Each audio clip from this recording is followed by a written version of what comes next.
membawa Kristus kepada bangsa-bangsa dan bangsa-bangsa kepada gereja Tuhan. 19 Jun 2025. Tidak payah memilih. Lukas bab 8 ayat 26 hingga 39. Mereka berlayar ke daerah Gerasa.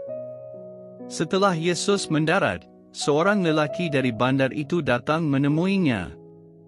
Orang itu telah dirasuk roh-roh iblis. Ketika dia melihat Yesus, dia berteriak lalu sujud di hadapannya dan berseru dengan suara keras, "Apa urusanmu dengan aku, ya Yesus, Anak Allah yang Maha Tinggi? Aku minta janganlah seksa aku." Yesus bertanya kepadanya, "Siapakah namamu?" Dia menjawab, "Legion," kerana dia telah dirasuk oleh ramai roh iblis. Orang ramai pun keluar untuk melihat apa yang telah terjadi. Mereka datang kepada Yesus dan mendapati orang yang telah dibebaskan daripada roh-roh iblis itu duduk di kaki Yesus. Orang itu berpakaian dan sudah siuman. Oleh itu, mereka pun ketakutan. Yesus pun menaiki perahu untuk pulang.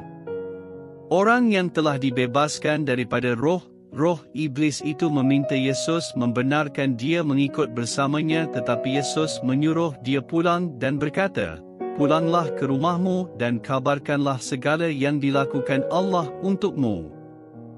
Orang itu pergi menyebarkan segala yang dilakukan Yesus untuknya di seluruh bandar itu. Saya suka kisah ini kerana pengakhirannya. Pada fikiran saya, ini adalah satu keadaan di dalam Alkitab di mana Yesus memberi jawapan tidak kepada seorang yang ingin mengikut serta dengannya.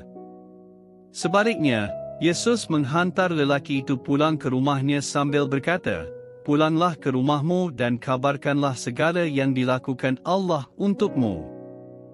Lelaki tersebut berbuat demikian. Cuba perhatikan perubahan dalam ayat ini. Orang itu pergi menyebarkan segala yang dilakukan Yesus untuknya di seluruh bandar itu. Lelaki tersebut memang betul.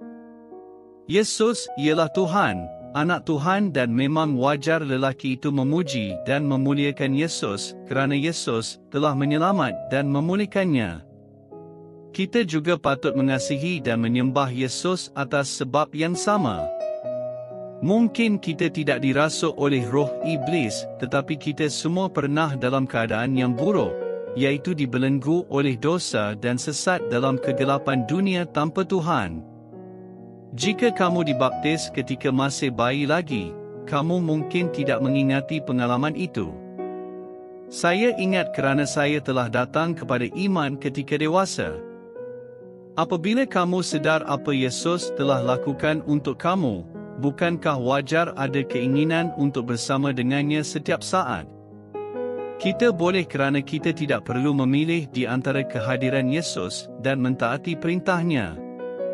Sepanjang hidup kita, Yesus berada di sebelah kanan Bapa dan dia menunaikan janjinya untuk sentiasa bersama dengan kita hingga ke akhir zaman. Ini bererti kita boleh lakukan kedua-duanya serentak. Kita boleh beritahu rakan-rakan serta semua jiran tentang apa yang Yesus telah lakukan untuk kita, bagaimana dia datang untuk membawa kita kembali kepada Tuhan, bagaimana dia menyerahkan nyawanya di atas kayu salib untuk menanggung dosa dan keaiban kita dan memberi pengampunan, damai sejahtera dan sukacita. Kita boleh ceritakan bagaimana Yesus telah bangkit dari kematian dan bagaimana dia memberi kehidupan yang kekal kepada semua yang percaya kepadanya. Pada masa yang sama juga, kita boleh berpaut kepada Yesus dengan sepenuh hati dalam mempercayai, mengasihi dan mengikutnya setiap saat, sepanjang hari. Kita berdoa, "Tuhan Yesus, terima kasih kerana Engkau bersama dengan saya selama-lamanya. Ajar saya bagaimana memberitahu orang ramai perkara-perkara indah yang Engkau telah lakukan untuk saya." Amin.